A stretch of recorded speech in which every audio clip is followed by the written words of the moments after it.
Aujourd'hui à Manuel d'Histoire, je vous présente un entretien que j'ai eu avec Alexandre Ballet, un enseignant globe-trotteur de géographie et d'histoire, qui est également conseiller pédagogique au lycée français international de Bangkok, en Thaïlande. Alexandre est aussi YouTuber et possède son site web à saveur pédagogique.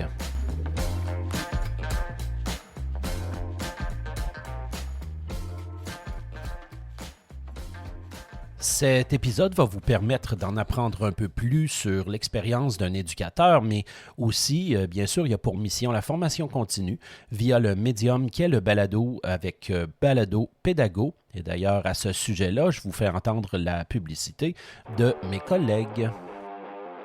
Salut les pédagogues! Alors, vous avez le goût d'un balado concret en éducation? On a ça pour vous. Allez plus loin avec la pédagogie, c'est un balado fait par 2 enseignants du primaire qui mettent en pratique dans leur classe déjà les divers sujets qui sont discutés. On vous parle de l'impact sur la réussite de nos élèves et aussi de l'impact sur notre réalité d'enseignant. Alors, venez passer un moment de qualité avec nous une fois par mois, que ce soit sur Spotify, YouTube ou Apple. C'est un rendez-vous! Alors, ça va être un podcast très intéressant qui va vous en apprendre à coup sûr. Maintenant, avec Alexandre Ballet, on a réussi à faire notre entretien, malgré nos 12 heures de décalage horaire entre le Québec et Bangkok. C'est un enseignant qui sort vraiment des sentiers battus. On a eu une belle discussion sur sa carrière et sur d'enseignant, bien sûr, et de conseiller pédagogique. Ça l'a transporté de Bordeaux en France, son lieu d'origine, jusqu'à Seattle aux États-Unis, en passant par Rabat au Maroc, puis Bangkok en Thaïlande plus récemment. On a aussi abordé ses approches pédagogiques favorites, dont la pédagogie inversée. Puis on a abordé divers sujets qui vont sûrement vous intéresser. Bonne écoute! Alexandre, on est assez loin l'un de l'autre en ce moment. On a un bon 12 heures de décalage. Alexandre est à Bangkok, en Thaïlande, moi au Québec. Donc, moi, il est 9 heures, lui, il est 9 heures, mais le matin. Bon matin, Alexandre. Bonjour Louis-Dominique, merci beaucoup. Tu es un enseignant secondaire, au secondaire? Principalement? Ouais, dans le secondaire, ouais. Seulement dans le secondaire. Un enseignant, un conseiller pédagogique, tu es un globe-trotteur, donc français d'origine, tu as enseigné, tu as été aux États-Unis, Maroc, maintenant tu es en Thaïlande, YouTuber aussi avec la classe d'histoire que j'ai regardé, donc des vidéos très, très, très intéressantes, un site web aussi pédagogique. Donc, tu abordes beaucoup, beaucoup d'éléments. Il y a énormément de travail. Et puis, je suis content de pouvoir te parler aujourd'hui.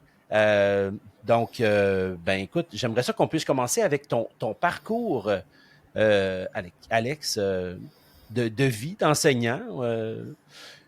Je t'écoute.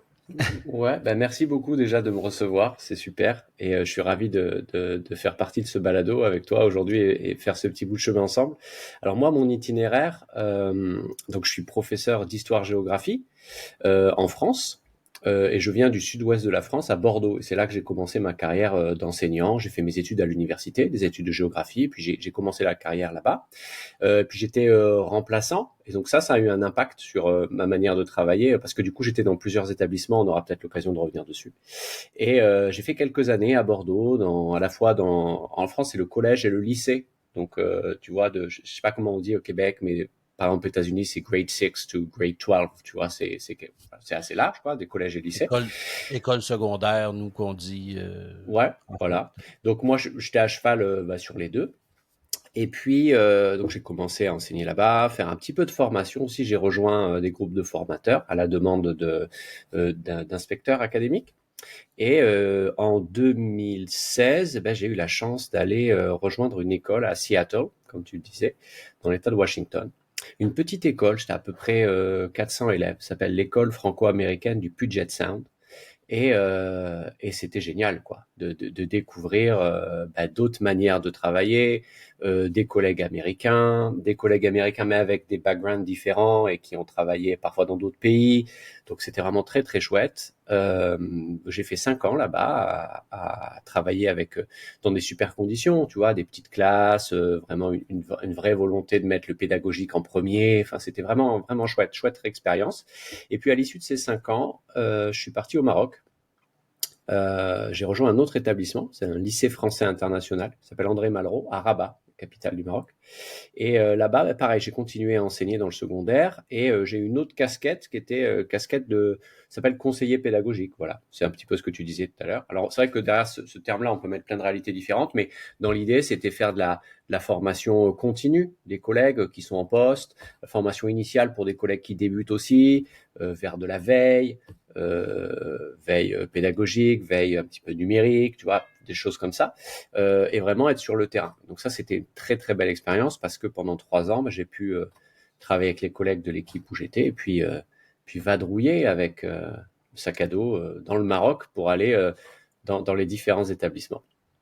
Et On puis en tu disais profite, depuis on cette... en profite. Ouais, non, c'était très très chouette, hein. Vraiment, tu vois, de pouvoir aller de Tanger, tout au nord du Maroc, jusqu'à Darla, qui est vraiment tout au sud, rencontrer des contextes d'enseignement extrêmement variés, des gens motivés, fantastiques, tu vois, qui sont venus aussi avec leur sac à dos s'installer dans une petite ville du Maroc, et vraiment, vraiment très très chouette. Donc très très beau souvenir. Je t'interromps un petit instant, simplement pour dire, c'est avec quel organisme, toi, que tu as fait cet échange-là? Ben, c'est peut-être pas un échange, mais avec quel organisme? C'est un organisme français? J'avais vu ça quelque part, là. Alors, il y a des échanges qui existent. Là, c'est pas un échange, en fait. Moi, je suis Non. toujours au ministère de l'Éducation nationale en France. Tu vois, j'ai mon poste. Je suis titulaire de ce ministère.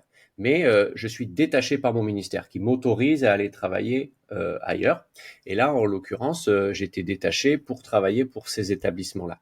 La maison mère, l'agence et la belle maison à laquelle je fais partie maintenant, c'est l'AEFE, l'Agence pour l'enseignement français à l'étranger. Et c'est elle qui chapeaute finalement le réseau des établissements français à l'étranger.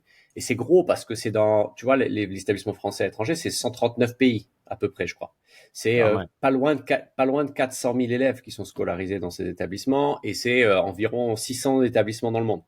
Donc c'est un maillage énorme. Et c'est cette agence qui finalement encadre ce qui se passe dans les établissements, qui homologue pour vérifier qu'on est bien par rapport au programme français. Et moi, c'est dans ce cadre-là que j'ai pu me déplacer. Lors de mes 2 premières missions aux États-Unis et au Maroc, ça s'est fait avec une association qui s'appelle la Mission laïque française. Et cette association, finalement, elle gère, de manière plus ou moins directe, des établissements. Et c'est avec eux que j'ai eu cette première entrée à l'étranger. D'accord. Parfait. Et est-ce que tu rencontres des Québécois parfois dans le monde, toi? Simplement une petite question comme ça. Alors, en ligne, non, alors, c'est plus difficile maintenant, tu l'as dit, on a 12 heures de décalage horaire, donc c'est un peu plus chaud. Mais je veux dire, à l'étranger, est-ce que tu rencontres parfois des Québécois qui, comme toi, travaillent pour peut-être une autre organisation que la tienne ou c'est surtout des Français? Assez peu. Alors, aux États-Unis, oui. Mais en même temps, à Seattle, j'étais à 3 heures de route de Canada et bon, plus loin du Québec. Mais on avait des collègues qui étaient venus travailler aux États-Unis et j'en ai rencontré dans d'autres établissements des États-Unis. Au Maroc, non, je crois pas. Et à Bangkok, non. J'ai croisé des Québécois, mais pas dans mon environnement professionnel de l'enseignement. OK. Donc, c'est ça, tu as fait au Maroc, donc, conseiller pédagogique que tu m'as dit. Donc, puis, par la suite, au Maroc, par la suite, tu as été en Thaïlande tout de suite après. Tu as passé combien de temps au Maroc? 3 ans. On a fait 3 ans au Maroc. 3 ans. Alors, à chaque fois, je pars avec ma famille. Donc, on a ma femme, les enfants. Hop, on part ensemble, tu vois. Et là, on a fait 3 ans, ouais. Et très, très chouette. Et au bout de ces 3 ans, s'est posé la question, qu'est-ce qu'on fait? Et il y avait des jolis postes, des jolies opportunités, notamment à Bangkok. Et donc, j'ai le plaisir aujourd'hui, la chance de pouvoir enseigner et travailler en Thaïlande, toujours dans le cadre de ces lycées français. Aujourd'hui, je suis au lycée français international de Bangkok. OK, excellent. Donc, c'est vraiment dans la ville? C'est un collège... c'est urbain, en fait? Ouais, c'est urbain. Alors, tu sais, la ville, elle est vraiment très, très étalée, très, très large. Donc, on est dans la ville, mais en périphérie de la ville, quand même. on est dans le tissu urbain, tu vois, c'est vraiment un lycée de ville et notre public, c'est à peu près 1000 élèves. Il y en a beaucoup qui habitent vraiment dans le centre-ville de Bangkok. Donc, il faut venir, hein, il y a des bouchons, c'est un peu compliqué, mais voilà, on est là, on est présent. Et on fait de la petite section de maternelle, donc tu vois, les élèves qui ont 3 ans, jusqu'à la classe de terminale, donc les élèves qui ont 17, 18 ans.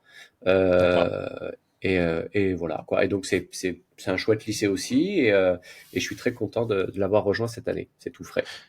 Est-ce que, bon, par exemple, le milieu socio-économique dans lequel toi tu enseignes, est-ce que c'est un milieu aisé? Est-ce que c'est un milieu Ben, peut-être moins aisé ou comment ça se présente? c'est plutôt, tu vois, sur ces profils d'établissements, donc des établissements français à l'étranger, privés, dans des grandes capitales, dans des grandes villes, on a plutôt un public, des catégories socio-professionnelles plutôt plus, tu vois, plutôt Oui, élevées, avec une part d'expatriés, qui est non négligeable, hein, de Français ou d'autres nationalités, des Belges, des Canadiens, qui viennent scolariser aussi leurs enfants dans le système français, mais aussi des familles taille ici, et de plus en plus de taille. Et c'est vraiment une dynamique qu'on retrouve dans tous les établissements français à l'étranger, c'est qu'aujourd'hui, la part parmi les élèves des locaux, tu vois, est de plus en plus importante. Et, euh, et voilà. Et donc, du coup, on est plutôt catégorie socio-professionnelle élevée, mais on d'accord. a quand même un petit peu de mixité. Mais le fait que l'école soit payante, forcément, tu vois, ça réduit évidemment les écarts, quoi. Absolument, absolument. Alors, toi, tu as créé un site web avec le temps, et puis tu as Mhm. créé aussi une chaîne YouTube. Et ce que je trouvais intéressant, c'est que tu l'as fait dans un esprit de ton approche pédagogique qui, on avait parlé un peu précédemment, de la classe inversée. J'ai pas beaucoup entendu parler de ce concept-là, et puis Mhm.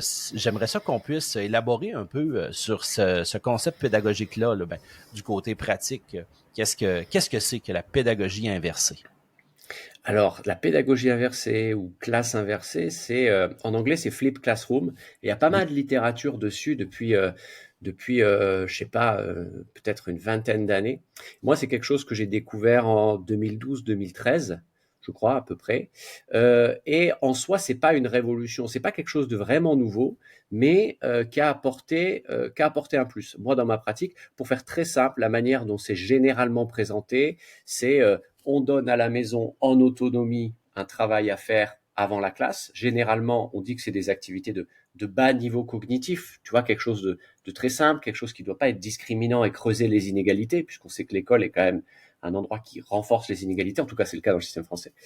Et donc on donne à la maison ces activités de préparation, de vérification et de retour en classe, on va pouvoir se concentrer sur des activités de haut niveau cognitif, mettre les élèves en activité, leur permettre de collaborer et se dégager du temps, nous en tant qu'enseignants, pour être à côté des élèves.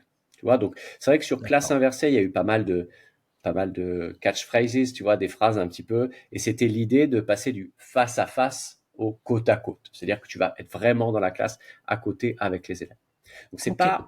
c'est pas une nouveauté, mais ça s'est vraiment développé dans les années 2010, notamment avec des enseignants américains.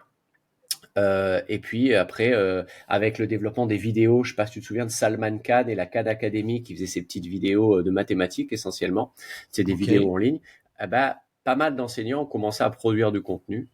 Et dans les petits travaux qu'on donnait à la maison avant le cours, souvent, pas tout le temps, mais souvent, ça a pris la forme d'une petite capsule vidéo. Une petite vidéo qui OK. introduit une notion, qui met en bouche. Et moi, c'est cette orientation que j'ai pris.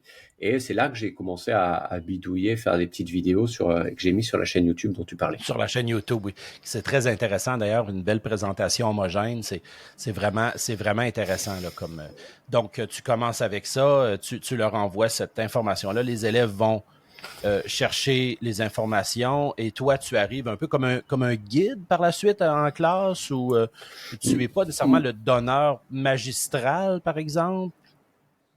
En fait, c'est un équilibre. Ça supprime pas du OK. magistral, mais OK. le fait d'avoir donné les choses en amont, ça me permettait de dégager du temps en classe, parce que c'est toujours le truc après Ouais. lequel on court, le temps. On n'a jamais le temps, tu vois.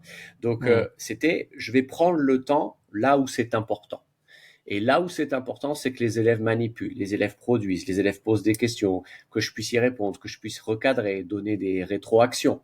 Et c'est là qu'on a une vraie plus-value. Et donc, l'idée, c'était d'externaliser quelque chose et de le donner avant le cours.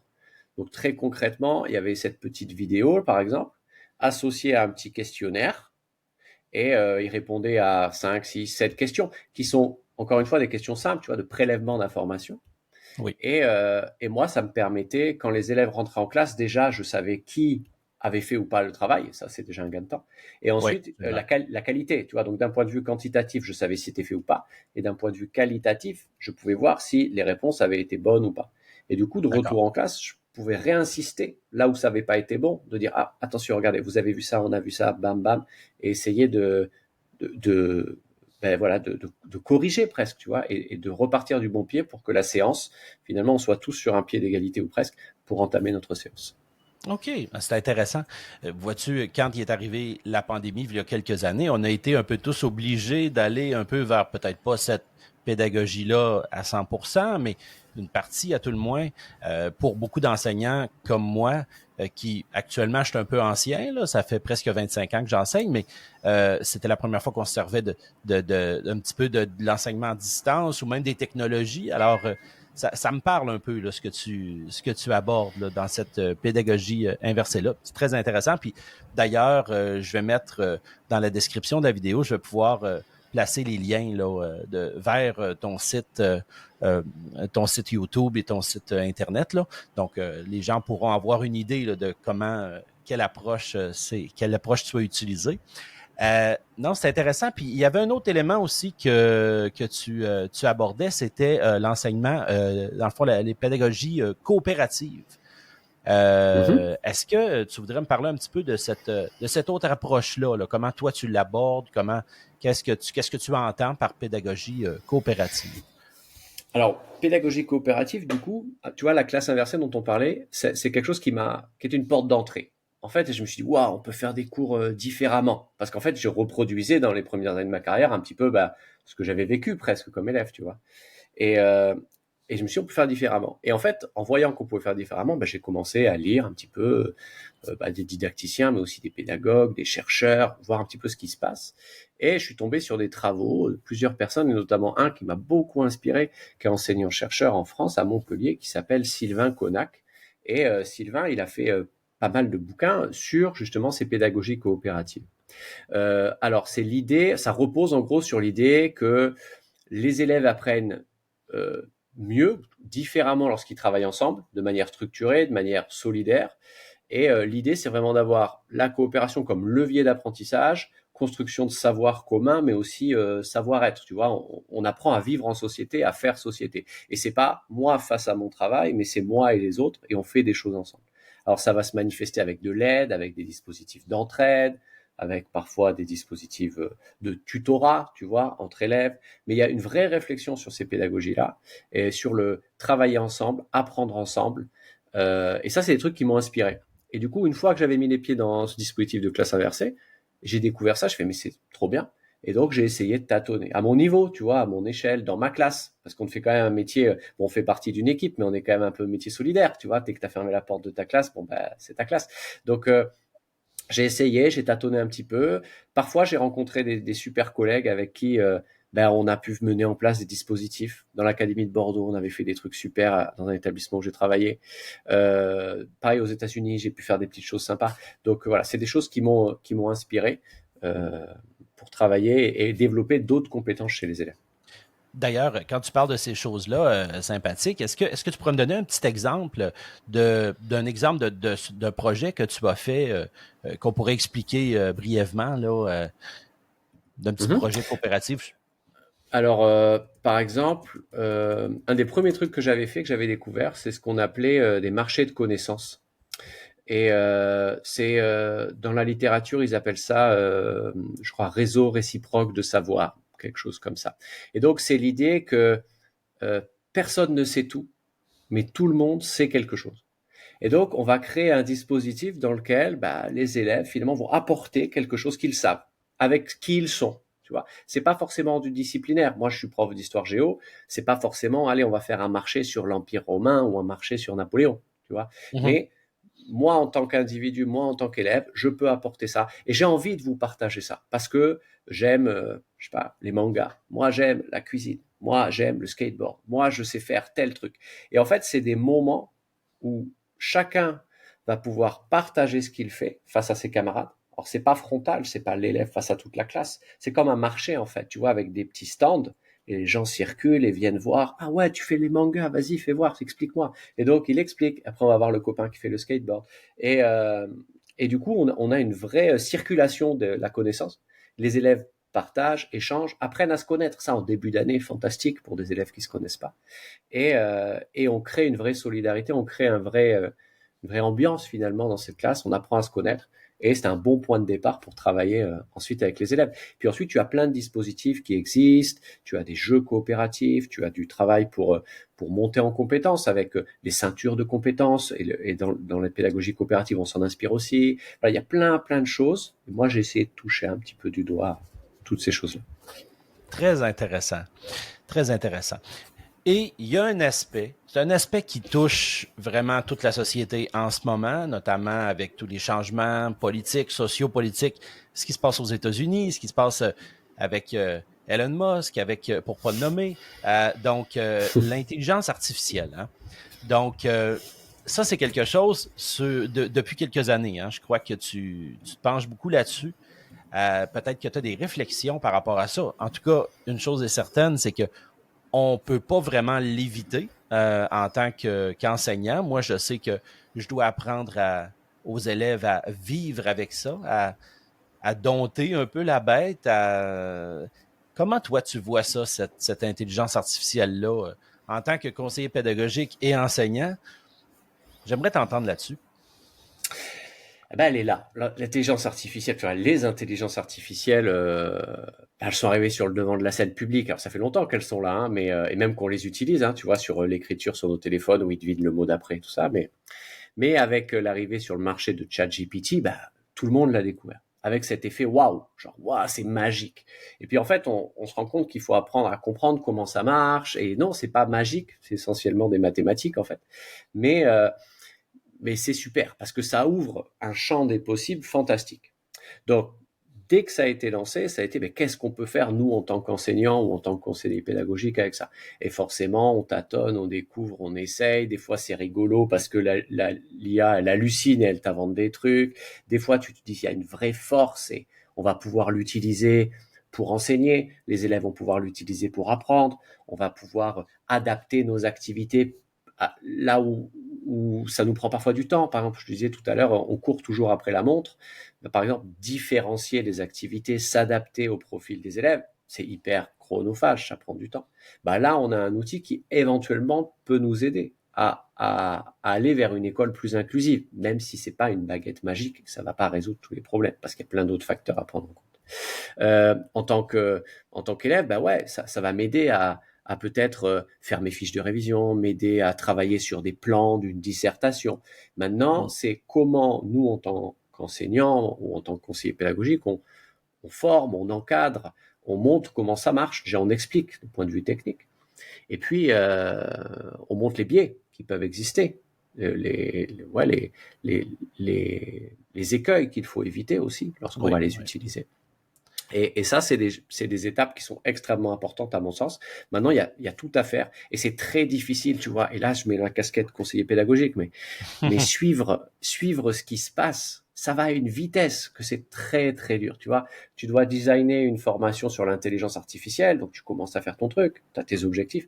Et en fait, tout va très vite. Il y a des nouveaux outils, il y a des nouvelles choses qui apparaissent. Et voilà, il faut pouvoir se recentrer, se reconcentrer. Il y a la revue française, les cahiers pédagogiques, que je recommande chaudement, qui tient je passe une conférence prochainement et qui s'appelle, peut-être que je me trompe un peu sur le titre, mais en gros, la pédagogie comme boussole. Utiliser l'IA, oui, mais avec la pédagogie comme boussole et remettre vraiment au cœur de notre travail la pédagogie. Je l'utilise pourquoi? Je l'utilise dans quel objectif? Avec qui? Qui va l'utiliser? Et garder en tête tous les impacts que ça peut avoir. D'accord? L'utiliser, c'est un impact environnemental, on en parle de plus en plus, l'utilisation énergétique de l'eau, c'est un impact éthique. Tu parlais du Elon Musk ou d'autres grands patrons de la tech américaine, on voit le rapprochement idéologique qu'ils peuvent avoir avec telle ou telle personne. Ça a un impact aussi. Est-ce que je participe à ça? Est-ce que je veux soutenir ça? Donc, il y a plein de questions à se poser et je pense qu'il faut l'utiliser, mais il faut l'utiliser en réfléchissant. Est-ce que quand je génère cette image, j'ai vraiment besoin de le faire? Est-ce que quand je l'utilise pour ça, j'ai vraiment besoin de le faire? Et si je le fais, pourquoi? Oui, effectivement. Ça parle beaucoup, effectivement.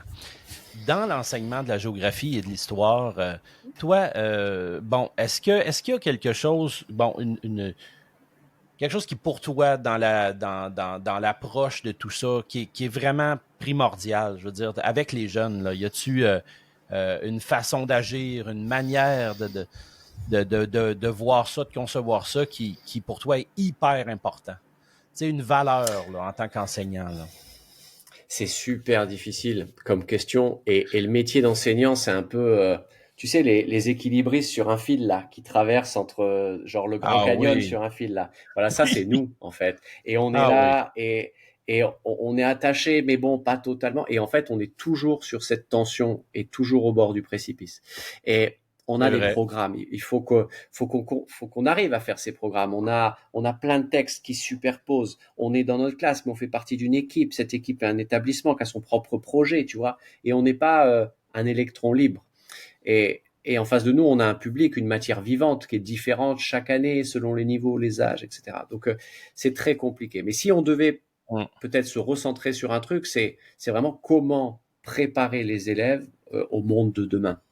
Et Ouais. ça, je trouve que on n'est pas toujours très bon. Je parle pour l'école française. On n'est pas toujours très bon sur ça parce que il y a des choses qui sont trop cadrées, parce que le programme, le programme, le programme. Et tu vois, moi, enseignant d'histoire-géographie, j'adore mes disciplines, mais quand je travaille avec des élèves américains aux États-Unis, des petits Marocains ou des petits Thaïs, Mhm. il y a des sujets, je me dis, est-ce que vraiment c'est fondamental qu'ils sachent tel aspect de la Deuxième République française? Bah, probablement pas, tu vois. Mais qu'est-ce qui est important lorsque je vais travailler ce sujet-là? Parce que c'est dans mon programme, ben, est-ce qu'ils peuvent travailler ensemble, parler de coopération? Est-ce qu'ils font preuve d'esprit critique? Et on en a de plus en plus besoin, puisqu'on parlait Ah d'IA il y a oui. quelques minutes. Est-ce qu'on peut vivre ensemble? Est-ce que je peux faire preuve d'empathie? Est-ce que j'arrive à utiliser des outils numériques? Tu vois, Mm. toutes ces compétences-là qui sont hyper importantes. On parle parfois de compétences psychosociales, de soft skills, de compétences du 21e siècle. Donc derrière ce grand chapeau, on lui donne le nom qu'on veut, mais c'est elles qui doivent être au cœur de notre travail. Et Oui. pourtant, c'est super difficile parce que on a des injonctions parfois contradictoires. Et je sais pas comment c'est au Québec, mais voilà, les choses vont très vite. Le temps de l'école, c'est un temps long. Il faut se poser, il faut réfléchir, il faut avancer. Et c'est pas un temps de réforme annuel ou tous les 2 ans. Et on a besoin, voilà, prendre le temps de parler. Absolument. Et c'est pas toujours facile. Non, c'est vrai, c'est vrai.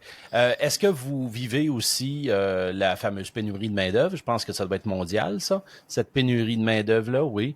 Le fait d'avoir de la difficulté à chercher des nouveaux enseignants, à motiver des nouveaux enseignants, la relève, ça doit pas être Alors en facile. France, ouais, non, c'est pas facile, hein. Alors en France, oui, c'est toujours très compliqué depuis plusieurs années, hein. On a des concours en France pour devenir enseignant, Oui. et c'est vrai que bah, le vivier s'appauvrit un petit peu, quoi. C'est pas l'attractivité du métier d'enseignant en France, c'est pas ça, quoi. Mhm. Donc c'est vrai que c'est assez difficile. À l'étranger, on rencontre aussi des difficultés selon les années, selon les disciplines aussi, ça joue beaucoup à recruter, parce que bah, s'éloigner de la France dans un contexte qui est incertain. Alors c'est vrai qu'on a traversé une pandémie qui fait qu'évidemment les mobilités internationales ont été réduites, mais voilà un contexte même économique incertain, géopolitique incertain. Est-ce que j'ai envie de mettre en parenthèse ma vie en France ou au Québec pour aller enseigner à l'autre bout du monde? Tu vois, c'est des choix de vie qui sont difficiles et on a parfois des difficultés à recruter, même aussi dans les lycées français à l'étranger. Mais il y a l'idée que on a des compétences sur place et aussi recruter des gens sur place qui travaillent, qui sont compétents et on a des Français installés en Thaïlande par exemple, tu vois, qui travaillent aussi dans les lycées français. On a ça un petit peu partout dans le monde, travailler avec des gens qui sont déjà sur place.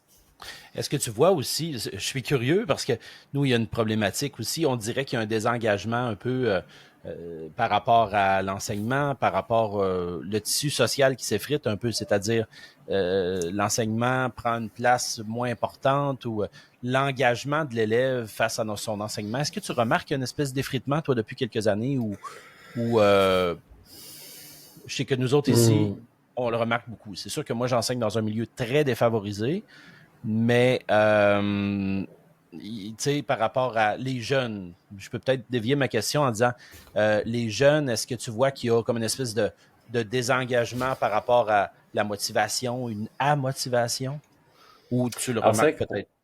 On travaille pas dans le même contexte d'enseignement. Ouais. Alors, je peux faire référence à là où j'avais travaillé en France avant, mais peut-être que ça date un petit peu maintenant, parce que ça a 9-10 ans. Je sais pas s'il y a une forme d'amotivation ou démotivation. En tout cas, un truc qui est sûr, c'est j'en sais rien, mais peut-être une sorte de perte de sens, tu vois. Pourquoi aller à l'école? Pourquoi utiliser ça? Pourquoi apprendre ça? Et on revient là sur l'IA dont on parlait il y a quelques minutes. Oui. En gros, un élève, il cherche toujours à limiter les effets de l'instrument avec lequel on torture, tu vois. Donc, là, il a l'IA, il va l'utiliser. Je veux dire, il clique, il demande un truc, pouf, il y a une réponse qui apparaît. Ouais. Donc, il va falloir leur apprendre à utiliser ça, tu vois, pour essayer de revenir sur notre esprit critique et tout ça. En tout cas, il y a l'idée qu'aujourd'hui, les élèves, ils savent plus forcément, en tout cas des élèves ne savent plus forcément pourquoi ils sont à l'école. Tu vois, est-ce que l'école va me permettre d'avoir une vie meilleure, va me permettre de bien vivre ma vie, d'être heureux? Il y a des gens qui en doutent peut-être. Il y a peut-être d'autres moyens qui permettent de réussir sa vie que l'école. Et finalement, on doute un petit peu de ça. Et il y a plein de domaines connaissent une crise et peut-être que l'école en connaît une aussi. Et c'est un sujet qui est très, très compliqué, je pense. En effet, l'enseignement, c'est pas simple. Ben, écoute, Alexandre, moi, je trouve ça très, très, très intéressant, ma discussion avec toi. Je trouve ça le fun parce que ça donne un autre point de vue aussi. Puis je me rends compte qu'il y a des vases communicants là, entre l'enseignement au Québec et l'enseignement en Thaïlande, en France. Ça reste très humain. Hein? Les jeunes restent les jeunes, puis l'enseignement, ça reste l'enseignement aussi. Donc, ben voilà, moi je pense que, écoute, je te remercie d'avoir pris du temps, Alexandre, pour me parler de ça. Puis je suis certain qu'il y a des gens qui, en écoutant ce qu'on va faire là, vont dire « Ah, c'est intéressant, ça va peut-être allumer des gens. » Puis je trouve ça le fun aussi de voir quelqu'un qui est motivé dans sa job, qui aime son emploi d'enseignement, même si c'est pas toujours facile à enseigner. C'est très humain, c'est beaucoup d'énergie, hein, mais je trouve ça très plaisant là, d'avoir pu te parler. Alors, ben, écoute, je te souhaite un bon succès. Je vais mettre aussi tous les liens dans la description de notre discussion, là. Et puis, je te souhaite, c'est ça, une bonne continuité d'année scolaire puis des beaux projets de ton côté, là. Bah, merci beaucoup Louis-Dominique, merci de m'avoir reçu. J'ai beaucoup apprécié cet échange, c'était vraiment très très chouette de parler avec toi et voilà, bonne continuation et longue vie à Manuel d'Histoire, un balado à écouter évidemment.